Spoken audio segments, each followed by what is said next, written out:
Hello, everybody, and welcome to our keynote. My name is Shireen Ahmed, and I'm with the Muslim Women in Sport Network. And I have to tell you, I am beyond thrilled to have our guest. If you don't know who she is, and I'm very sure you do, I will tell you. Her name is Nadia Nadim.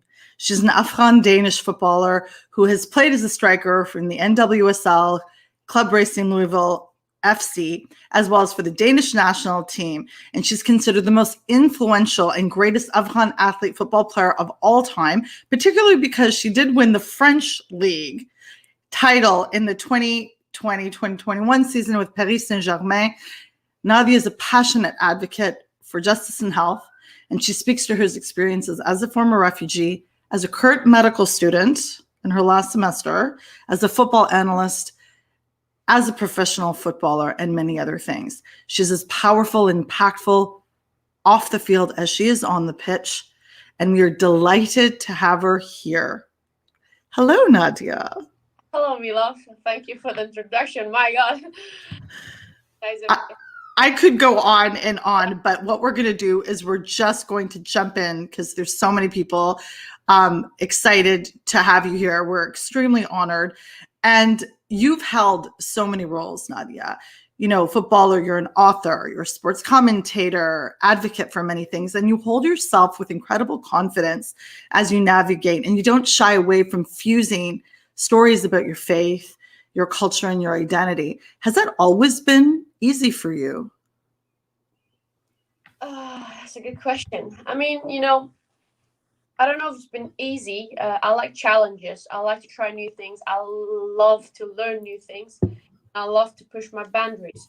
So I think that's the part that kind of excites me even more in the moments where it's not that easy.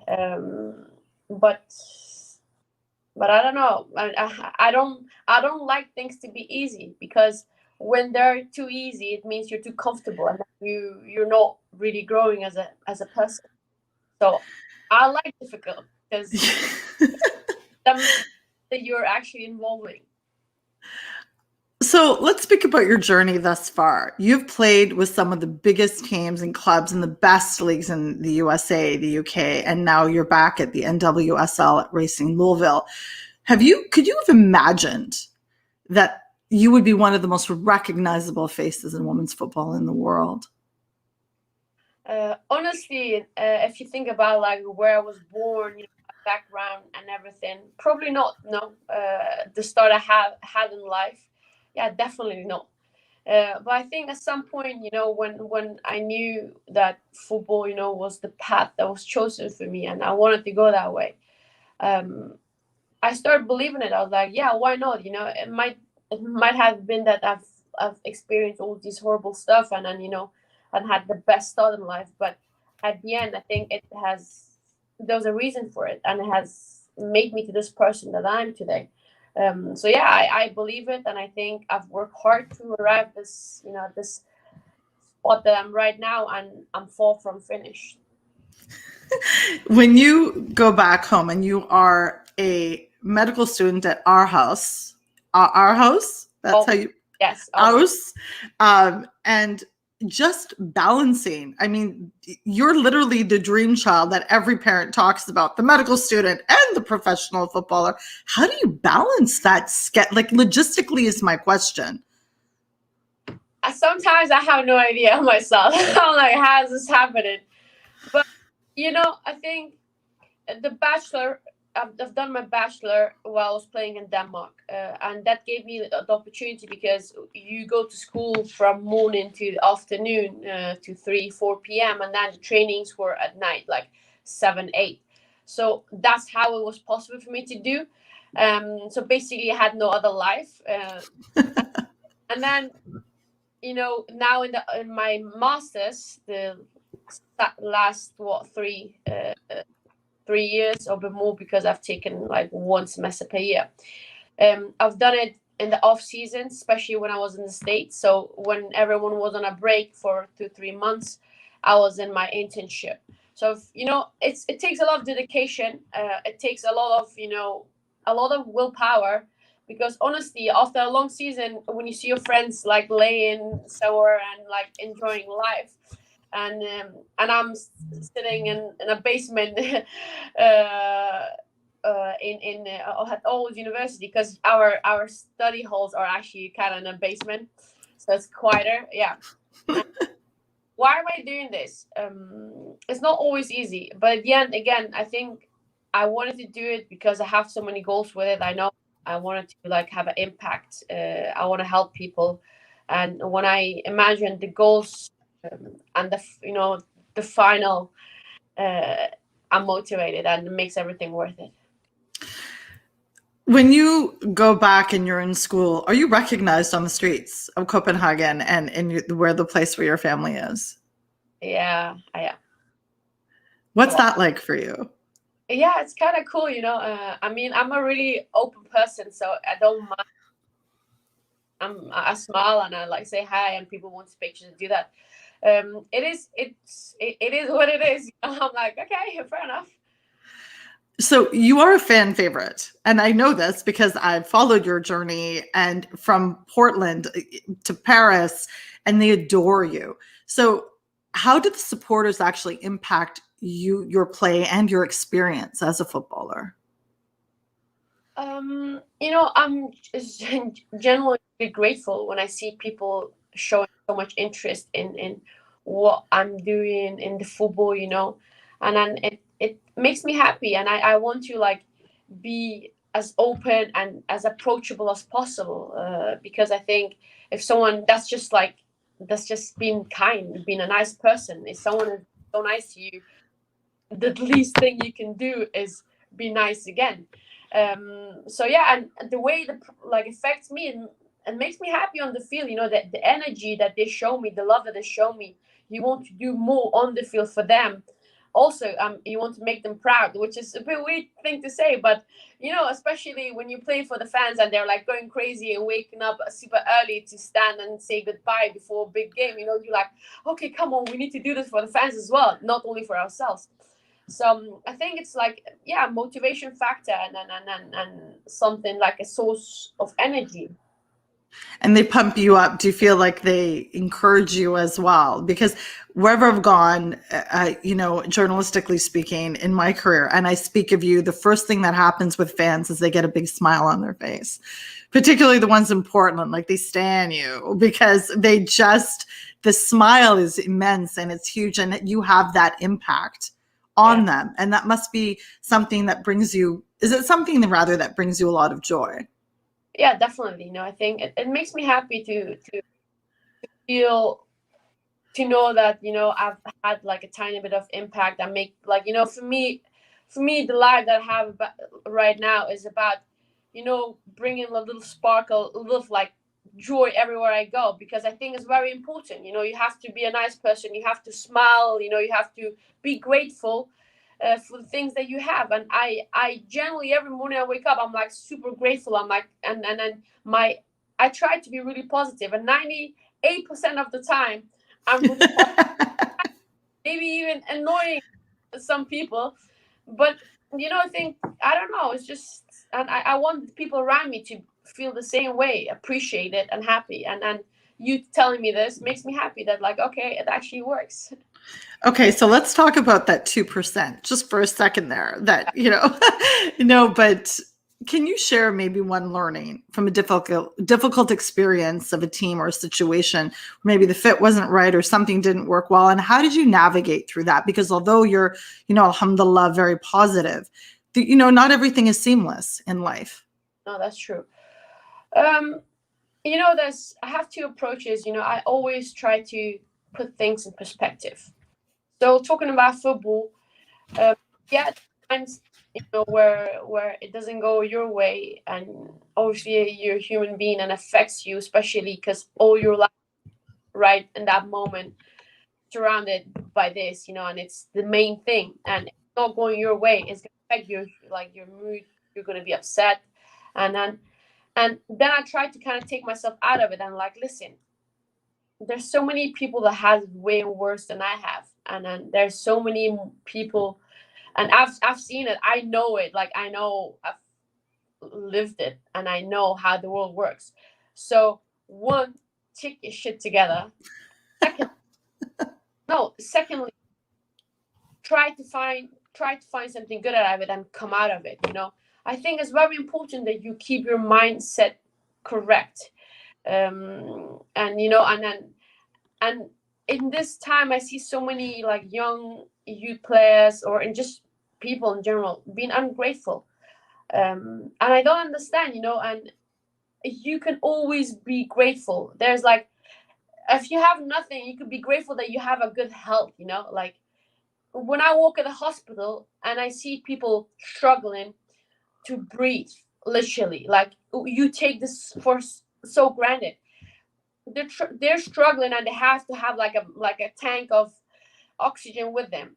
Then I'm like, oh my God, you have to really be grateful every morning you wake up, because could be so much worse. So I think this is my mindset. Like, I'm like, yeah, it's not going my way, but I'm going to change it. And everything happens for a reason. Maybe I was supposed to go this way to learn it and then, and come back to track. So this is, I know it sounds weird sometimes. And when I tell this to my siblings, I'm like, you better eat your food and don't, like, if you're somewhere else and they don't have it, like, I don't care, you don't like it, like, just do it, People get sometimes annoyed by it, but I think it's important to think that way, especially in a society like right now where difference between, like, the poor and the rich is growing, and it's so easy to be ungrateful when you're living in the right side, I guess. Yeah, I think that's an extremely important perspective. Like, we don't hear a lot of people, particularly with the platform that you do in a position you talk about gratitude this way. And I think that it's so important and really powerful that you say that. Like, I mean, the concept of gratitude and self-awareness is just really important as you carry on through everything you're doing. And, it's stunning for me to hear how grounded you are in all these things. Like, I open up my IG and you're like modeling something for Nike. I'm like, and by the way, your drip is legit. I just want to say that. Seriously, you're like the drippiest of the drip. But what you talk about too, and I'm going to project here and kind of ask, your background has helped you really understand and cement the concept of gratitude. And, having spoken very much about being a refugee and what that was like for you. But you haven't shied away from speaking about those issues particularly, and that have impacted your life, whether it was pay equity for women, which is something you really believed in, whether it was the plight of refugees, and you had a piece, and I would suggest everybody read it, in the Players Tribune last year that came out talking about it. So this is something that you don't shy away from. And did that happen organically, or did it just sort of, it was something you didn't think you would do and it just sort of happened? Or were you intentional in always speaking up about these issues that are important to you?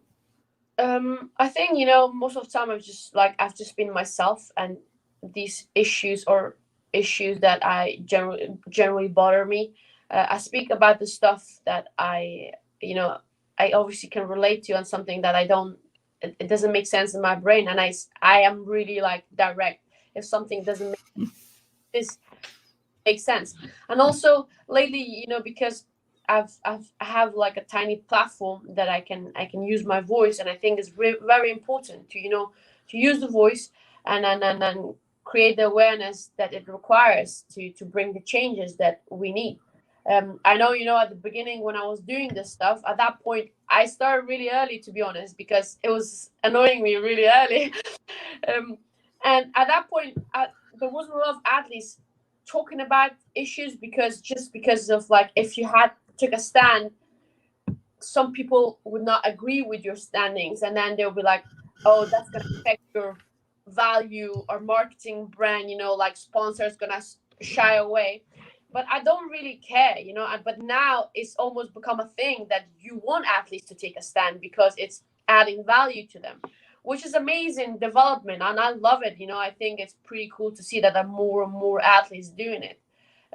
So for me, I think it just came naturally to me, because if I see something's unfair, I'm gonna say it's unfair, and then people who are not agreeing with me, It is what it is.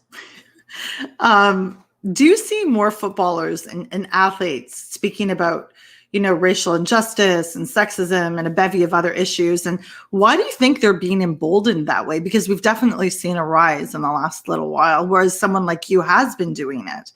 But why do you think there's more people in those spheres talking? I don't know. I think it's also been like, honestly, I really hope that's because they genuinely, are affected by it, and they want to, have an impact. So that's what I believe. I also think, in terms of, your sponsor, I think more and more, as I said, more and more companies want to have individuals who have values more than like outside the football. I think that could also be something that plays a part in it. But it's an amazing development. I just hope there's going to be more also on the male side. I think right now is a lot of players on the female side who do it. On the male side, yes, there are certain, but it's not like, you don't see like the biggest star doing it right now. But I really hope it's going to come with time, because they can really have huge impact. Look at Ronaldo when he removed the Coca-Cola, bro. Coca-Cola stock just went crashing. Right. Seriously though, imagine, huh? It's that crazy. Yeah. And I mean, I think that's something that you are probably very often the only Muslim in a lot of the spaces you occupy. Yeah. Do you get questions? I mean, you obviously don't have to go into detail about this, but do you get players who approach you? Because you're probably the only Muslim that a lot of people have met in Europe and the United States and abroad. So do you get people coming to talk to you from all levels, like your teammates or colleagues or students or something like that? Because you're in a very unique position, Nadia.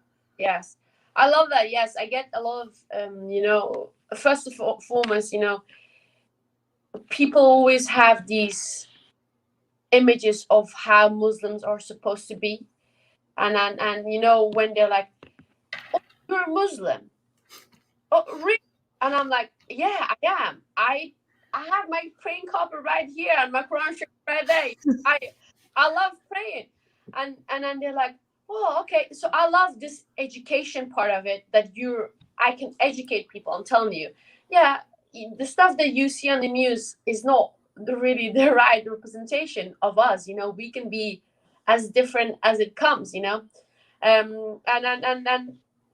love that I can play that part, and I also love that I can show them like like what Muslims are about. Muslim women, we're not just like a group of people who don't have any opinions and we just follow whatever has been said. No, you can do whatever you want to do. Yeah, you have your beliefs, you believe in Allah, but it doesn't make me so much different than anyone else. So I love that I can educate and kind of open up their minds and make them understand a bit more, I guess. I mean, I think it's a very powerful, but do you ever feel pressure from that? Because do you ever feel like, because you're that only person, that there's a lot of weight on your shoulders? Do you ever feel that way? No, I don't really care. No, I'm like, honestly, I've never really felt pressure in these situations. As I said, most of the time I'm just myself, and then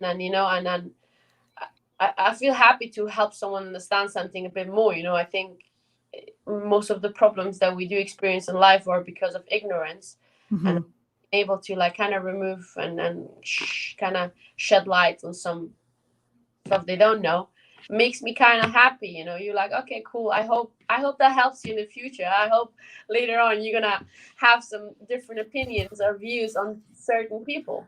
So yeah, no pressure. So that requires a lot of patience on your part also, to have to deal with those kind of questions. And, does that help you? Because I'm not super patient. My mother's Afghan and I have her side and I don't have a lot of patience, but like. No, because I have a lot of patience and, but I can make like kind of like funny way explain them. So I can also kind of get a laugh out of it. Not because I have a lot of patience, but it's just, the people who are close to me, and you always hang out with them a lot, and you're like, yeah, but no, that's not how it works. This is how it works. The fun thing is, when I was in France, some of my teammates started saying "Inshallah," which I love. My agent is saying "Inshallah." It's pretty cool to say, like to see that effect, even though at the beginning was, what does that mean? And then now they're like, okay, inshallah, inshallah. I'm like, cool. That's amazing. So Have a little. well, yeah, of course. And I think it opens up a world to people that don't necessarily see it. And you're doing just that. And many of them, you've shared your experience as a student of medical science and your passion to become a surgeon, because it's not enough for you to be like a professional footballer in the top teams in the world. So how has football shaped that journey, or how has your knowledge of science and physiology and anatomy and those things shaped you as a footballer as well? And so that's the first part of this question about this part of your life. Okay, good question. Shireen, you have some amazing questions that haven't been asked in my life. I feel like these two go really well together, like football and school, med school. I think, one thing that I've learned, discipline in sports is very, very important, and that's something that I've been applying in my studies as well, because and time management. If you have, this morning, for instance, I knew I had to be on the call like 8:30, and I was like, okay, I need to wake up around 6 to be able to do my gym, because later on I'm gonna have some other stuff to do. That's just time management, and then I'm gonna go earlier to bed. This just like planning, and that's the same thing you can do in school. I think that has helped me a lot. Like, that's probably been because if I couldn't manage my time, I'll be like nowhere. And then in terms of one thing that I think they're kind of one thing that also helped me a lot is when physically you're really tired, my brain is always like super active. I don't know why, which is weird. That's where I study the best, when I've been tired, and I sit down and I'm like, okay, now I'm gonna take my time and study. And so somehow, I don't know, I feel they complete each other, and feels really natural to do. I mean, that's such a cool way to talk about it. And one of the things that I think when I first learned, I follow you on Snapchat, and I think your stories are delightful, by the way. And I'm going to get into this fun part of the conversation, because I'm going to go here. I'm going to talk about you singing Bollywood songs, which I love. And your stories are joyous and they're wonderful. And it's like you share your life, and your mom sometimes peeps in there, and you have your family and your siblings in the car with you while you're driving. Well, you're not recording, but like someone's recording you as you drive. And how much do you decide, because you have such a public profile, and in the interest of safety, and the interest of, there's people out there who might just be super fans and whatnot, and you want your boundaries with your family. How do you decide how much you share about your family and your personal life? Yeah. I think, as you said, important to give something of yourself. I think it's important to share. But at the end, I just feel like I'm being myself, like truly 100% authentic. If I sing a Bollywood song, and then I'm like, hey, that's what I'm gonna do. And my family's around me. Of course, there's certain stuff that I keep like for myself, but especially when it involves other people, members of my family. But like when it comes to me, I think I mean, I don't really have much to hide. I'm just like, hey, here I am. If you like it, amazing. If you don't like it, well, good for you as well. So, but it is a fine line. It's hard. Because as you said, you don't know how people receive it. But at the end, it doesn't really affect me. It doesn't bother me, because I don't care. So jumping off of that, what's your favorite Bollywood song right now? Because I know it shifts and you pay attention to the music. And so currently, what are you jamming to?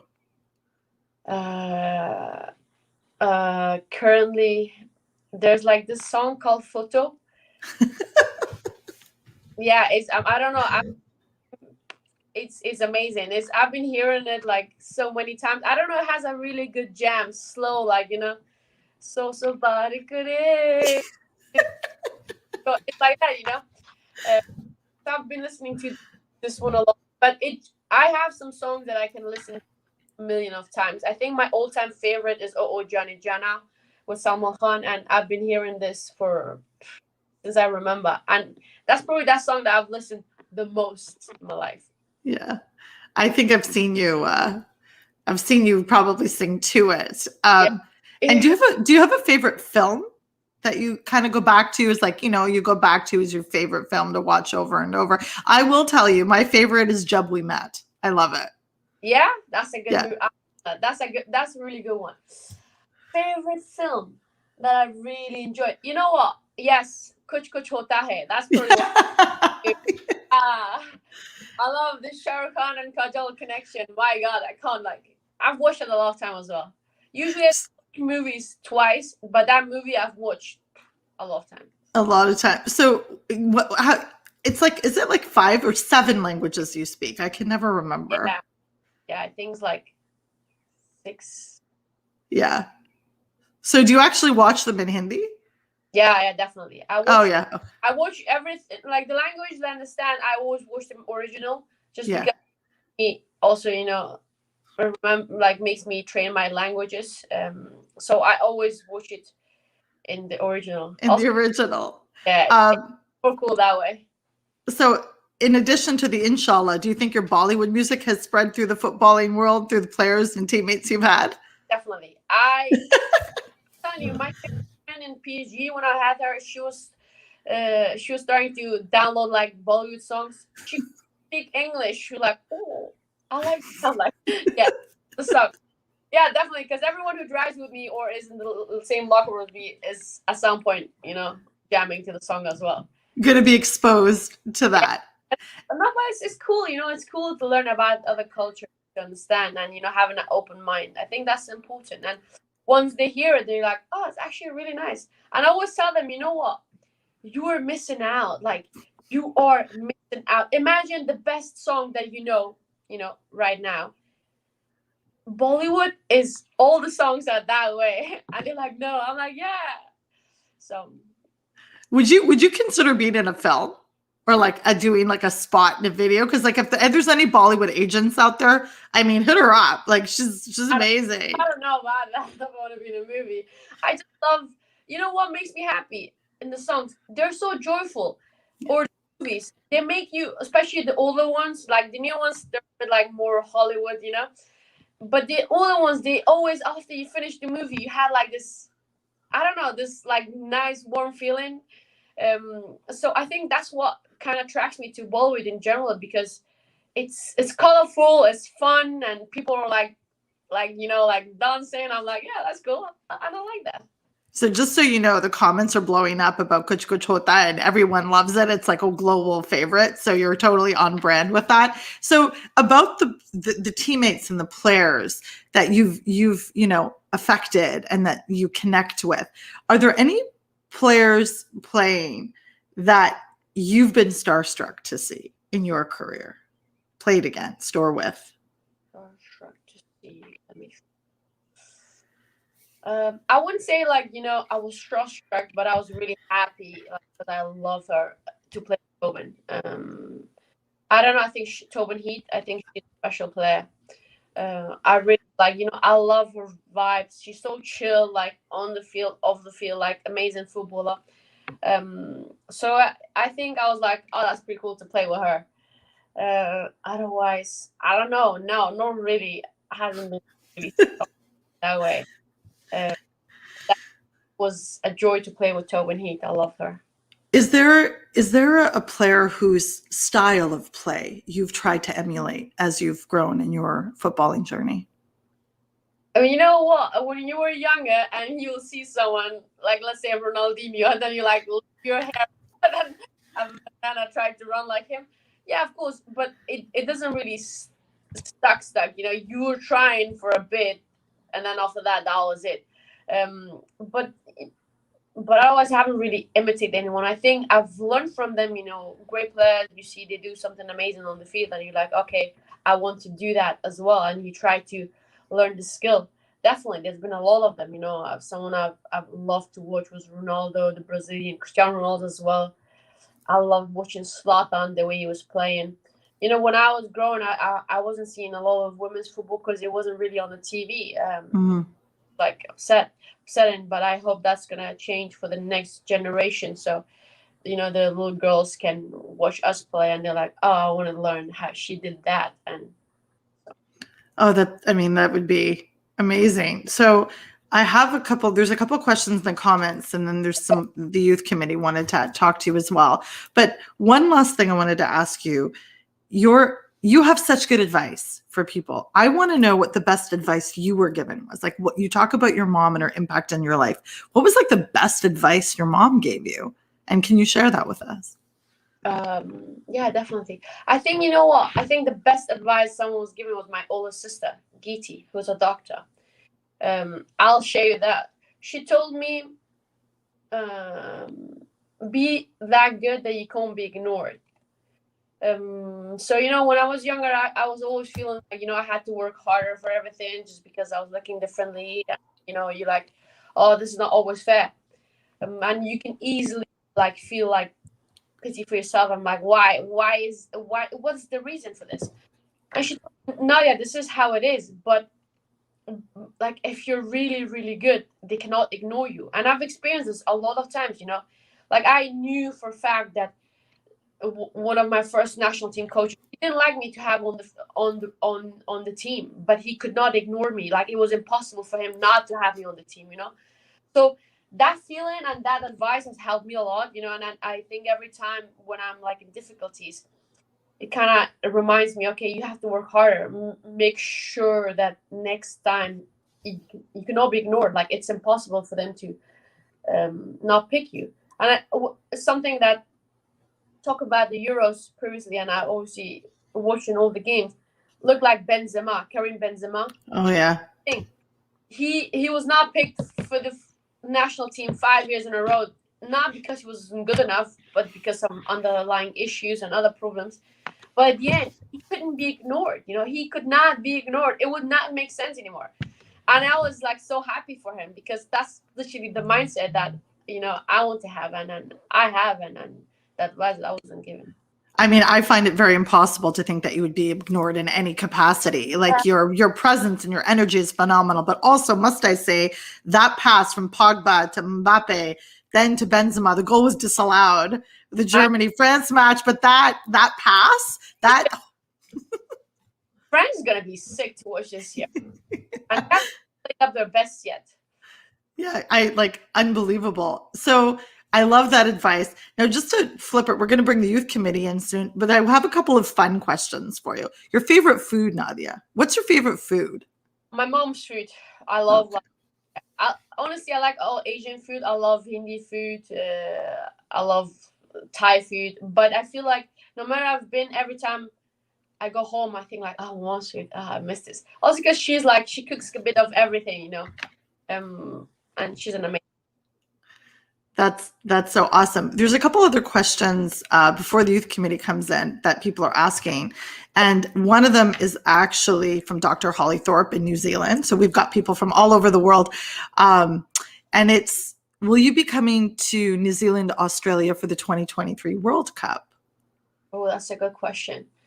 Well, let's see. I don't know. You know,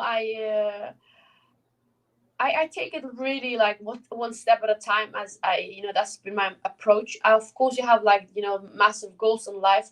But one thing that I also have learned is that, things never go the way you plan. Mm-hmm. And you're able to like do right now and see what tomorrow brings.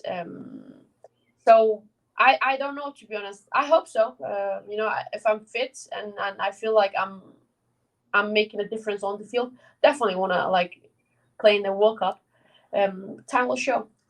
Inshallah. I also do want to go back and say your performance in the Euros, the last women's Euros, was phenomenal. You driving up the sideline was something that I, from a technical standpoint, will never forget. The way you, and this is something that had just occurred to me. Your rainbow headband that you always wear, that you're famous for. Yeah. Where did that come from? Because that's like a part of you, like, you know, in images. It's always, was that just, it's so you. Yeah, it was like, you know what? It's because since I was little, I've always made my own like headbands. Always, like, it started me cutting off my old knickers because I had like head when I was super young. But I've never really found thicker headbands. So the ones that you see, the like rainbow colors, was because it was like 3 like headbands, and I sewed them together just because I love the colors and I got the right thickness. I was thinking this is like the rainbow colors, or I'm like, it just looks nice, you know. And everyone's like, rainbow colors, are you from Romania? And I was like, I don't know, it just looks nice. And I like colors. So yeah, I do my own, you know. I always ordered like the bands from eBay, and then I sew them because then I can have the colors that I want. Oh, so you DIY headbands also. Yeah, I can make a video for you guys if you want.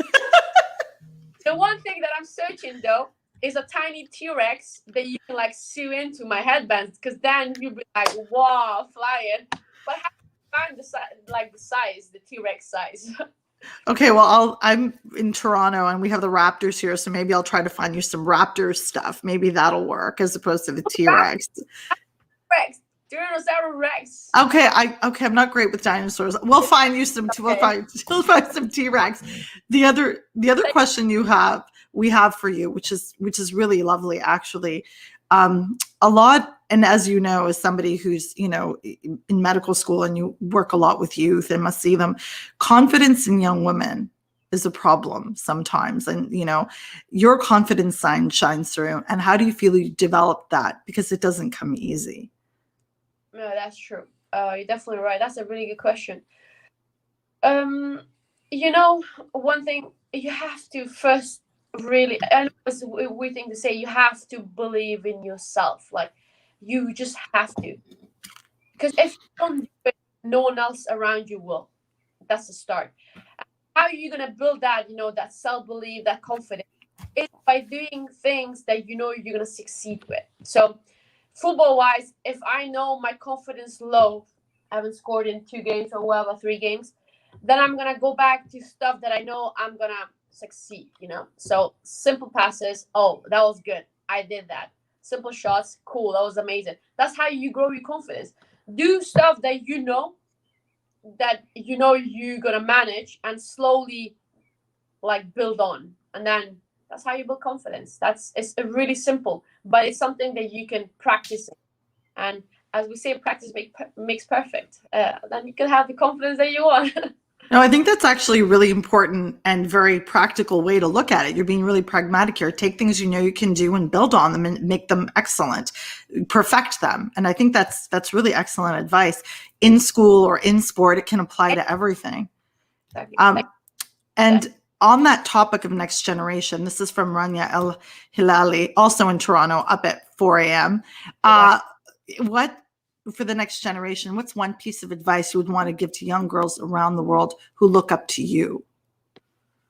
One advice that that's something that I always say, I think, is very important to have, at the moment, in the moment when you think about something you want to achieve. It might look really big and, well, I can't even dream this, but listen, make the biggest dream, like have the biggest dream possible, have them, and they might look unrealistic at that moment, but once you start having this tiny bit of belief that it might happen and you start working towards it, like, it's gonna change, because you are capable of changing your dreams into your goals. That's just a fact.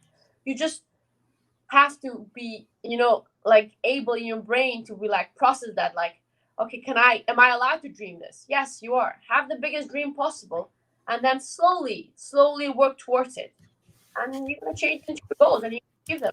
It's as simple as that. So it's important to have, you know, big ambitions, dreams, and wherever you want to do, you can do it. I know it's not going to be easy, no one says, but as I said at the beginning of this interview, we don't like easy, because you want We don't. no, we don't. No, because things that you achieve easily, you're not going to appreciate the same way. They're not going to give you the same, like, same feelings, the same joy, the same, you know, like, accomplishment feeling. The things that are hard to achieve are the ones that are going to have the biggest impact on you, and is the ones that are going to make you the happiest. That's how it is, you know. One question we just got from Khaira Noor is, how do you deal with racism and Islamophobia? I think that's a really, you know, it's I try always to, what hurts me the most when it comes to racism, for instance, is, you know, I can handle direct racism, because then I'm gonna stand up and talk to them directly, say, listen, that's how I, you know, and then try to educate, no, Boba, because I think, as I said, a lot of problems because of ignorance.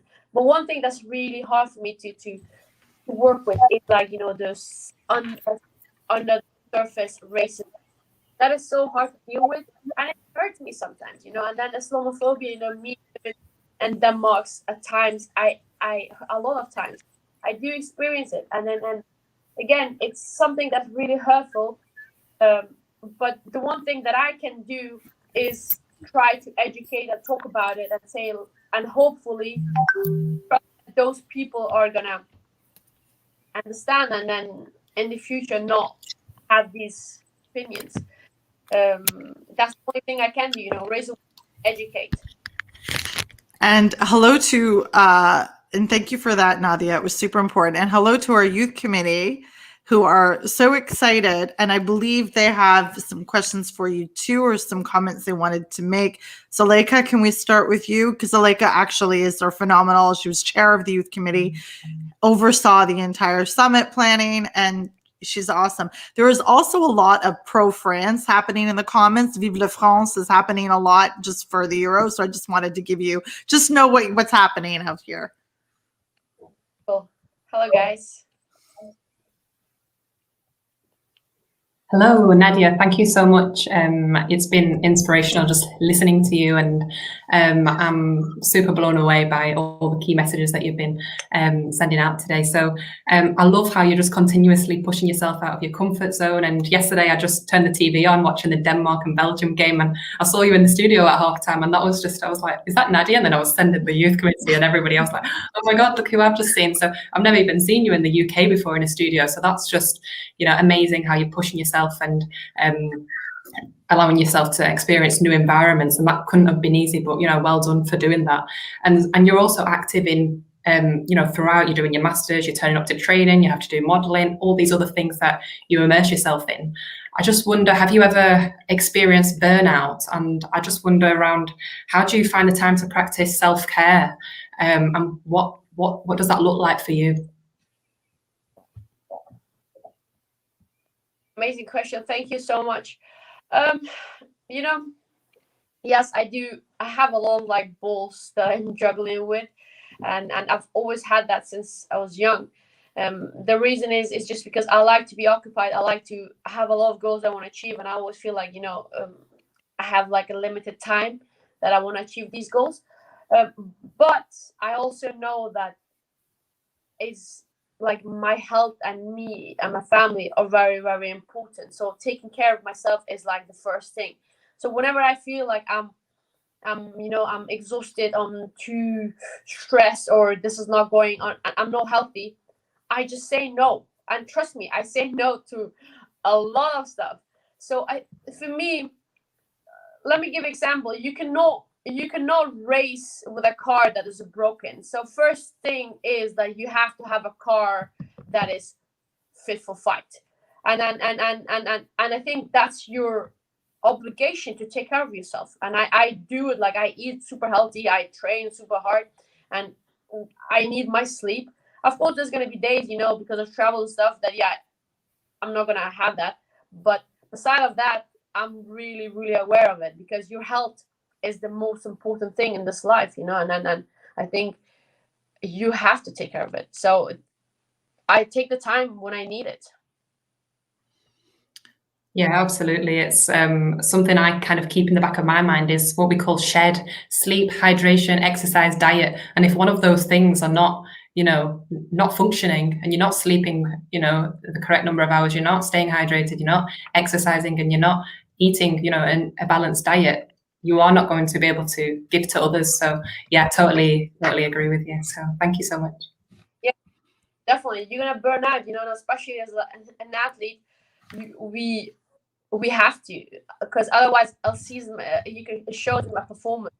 That's as simple as that. If I feel tired, my coach or my strength coach or diet is gonna come. It's like, Nadia, are you okay? Also, because we have these apps that follow every step what we do, like how many hours did you sleep, like this. How does your, I'm sorry my language, how does your urine look, the color of it, because are you hydrated enough? So we are monitored really like to the details, and I have a lot of like amazing people around me, but also make sure that I take care of myself. But again, it's up to you what like to do that. And as I said, I know this is important for me, and I would never jeopardize my health over anything.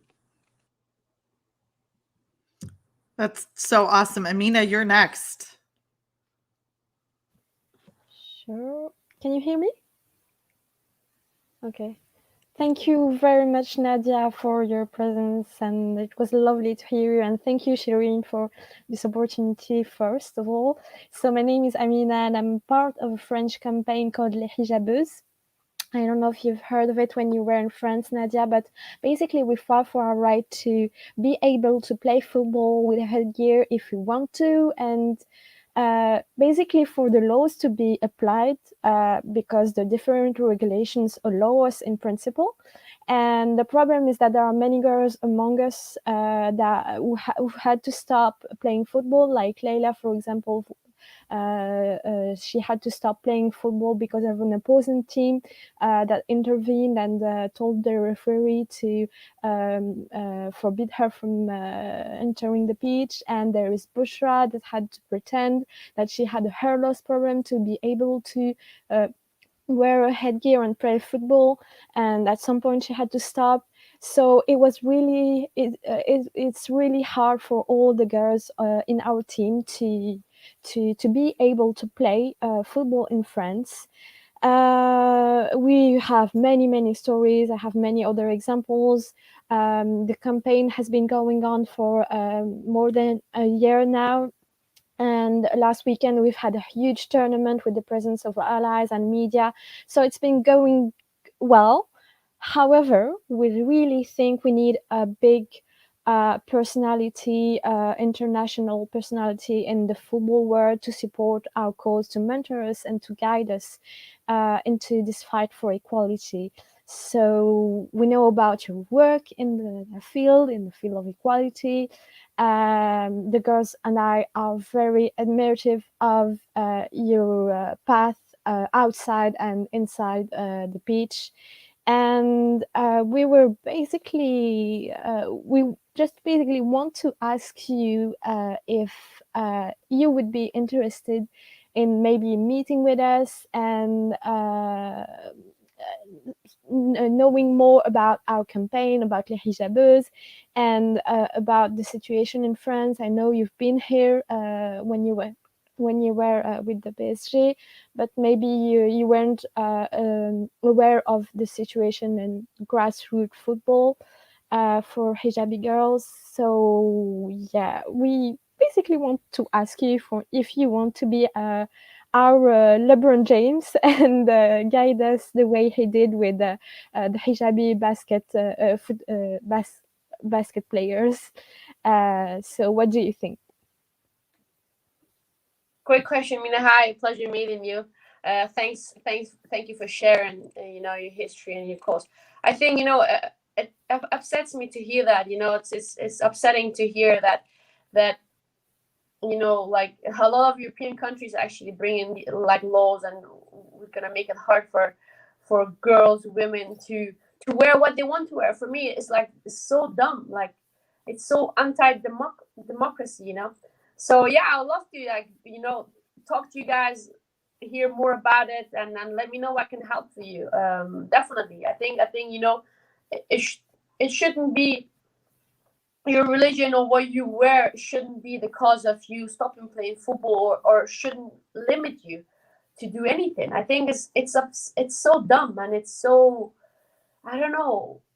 It's just we're going the wrong way, you know, in this world, and it just upsets me because I know in Denmark, for instance, that they had wrote in a law forbidding women to wear niqab, like, you know, fully covered, and you would get fined for it. Seeing that, and for me, you know, I was like, well, if some people want to do this, just like let them do whatever they want to do. What's like, if I want to go and there's people who want to go in a bikini, or if I want to go in a bikini, it's my choice. If I want to go with niqab, is my choice. What is the problem in that? So for me, I hate that that's like a certain group who's not allowed to wear this. That upsets me, seriously. Thank you so much, Amina. That was super important. And just being cognizant of time too. Haneen, you're next. Hi Nadia, hi everyone. So this is Hanif from the youth committee, all the way from Jordan, the Middle East. Nadia, my question is a little bit different than the whole interview. COVID time, we all have been in the pandemic and we all have experienced our ups and downs. How Nadia personally dealt with COVID for the last year and a half, and what changed you occur in yourself? Yeah, cool question. At the beginning of the pandemic, I was honestly, I know it sounds crazy, but I was happy that I got to spend some time with my family, because this was the first time I could be home in Denmark with my family for almost 2 months. I haven't done that for almost like 9 years, you know, because usually I'm home like for 1 day, a weekend, 5 days maximum. So I was like, this is amazing, and I got to spend a lot of time with my mom, helping her, you know, in the garden. I changed the entire garden, the house.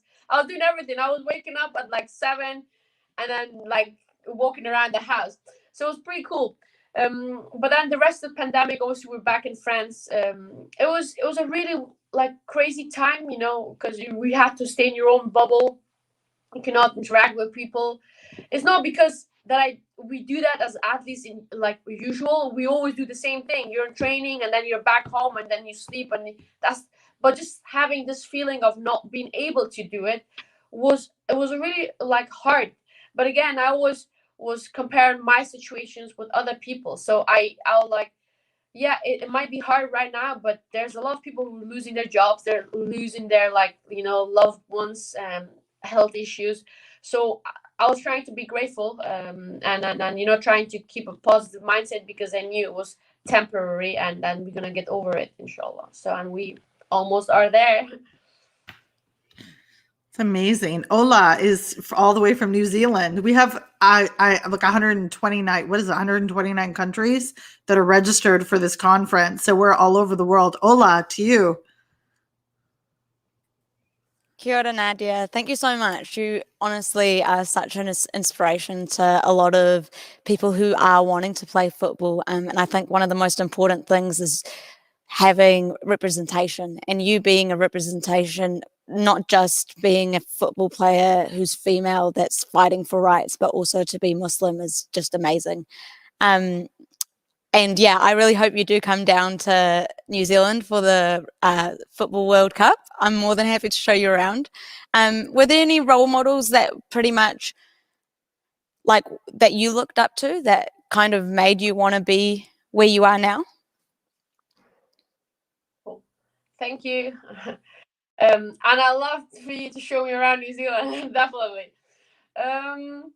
I think, you know, for me, people that I've looked up to has been people who are truly themselves, because it's not always easy to be you, especially because society and everyone around you tells you to be a certain way. And if you want to wear the scar, like, people like, no, you cannot do that, you know?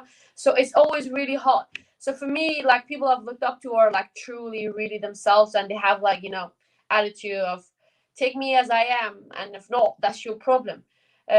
That's something that is hard, but yeah, and if I had to take like names, my mom is the same way, you know. My mom doesn't really give up flying, you know, which I love. Sometimes it's annoying, but I love that she has this mindset. And football wise, I think someone that I really look up to in that terms, not because he was the best footballer, but mostly because of his attitude of I don't care and take me as I am and truly himself, was Zlatan Ibrahimovic. Because on the field he's so authentic himself, and I always want to be myself, you know. I don't care like if it's gonna come good hands or not, like it's just the reality. Be you. Thank you. Just our last two questions, Soleha to you and then to Yasmin. So Soleha, tell us where you are. Sure. Hello, everyone. I'm Soleha. I'm from Malaysia. It's so nice to meet you over here virtually, Nadia, and you're just so amazing. And I have quick questions about your book. So back in 2018, you published a book, and last month you just published the French edition. And everyone knows that you speak at least 7 languages or more than that. I have no idea. So do you think that you're gonna publish in every languages that you speak? Okay. Hello, nice to meet you. And yeah, good question. I think my book came out in Danish and then in French, obviously, because I was in PSG. I think the next step is gonna be in English, because I know there's a lot of people have been asking.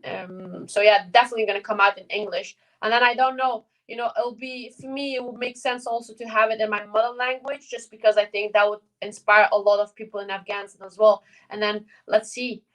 It'll be cool to, like, you know, have it in different languages. That'll be amazing, if possible. But you know, I'll take it as it comes. And if I get the opportunity to have it published in different languages, yeah, why not? That'll be amazing.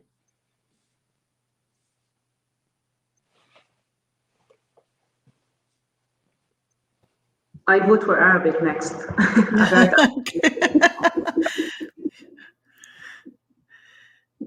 Yasmin to you. Definitely. Yes. Salam alaikum, everybody. Lastly, I think I get to ask the last question. And after all this, all these questions and your inspiring presentation, I would say, Nadia, thank you very much. My question is, what keeps you going? What keeps you striving for more? I really want to know this, that comes from inside you, you know?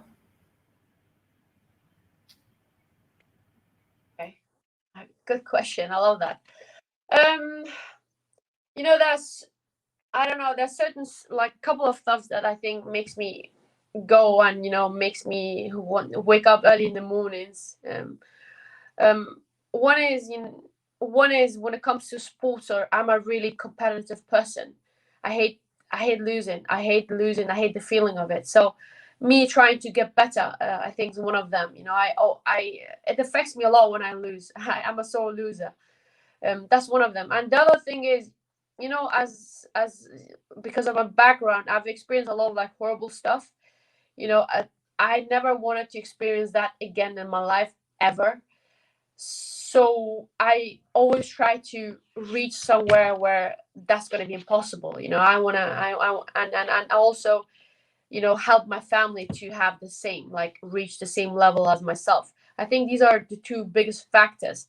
And the last thing that keeps me going is that, you know, during my difficult times, I've gotten help from people who've been nice to me, shown me kindness, and I want to be able to do the same for other people in their situations when they're struggling.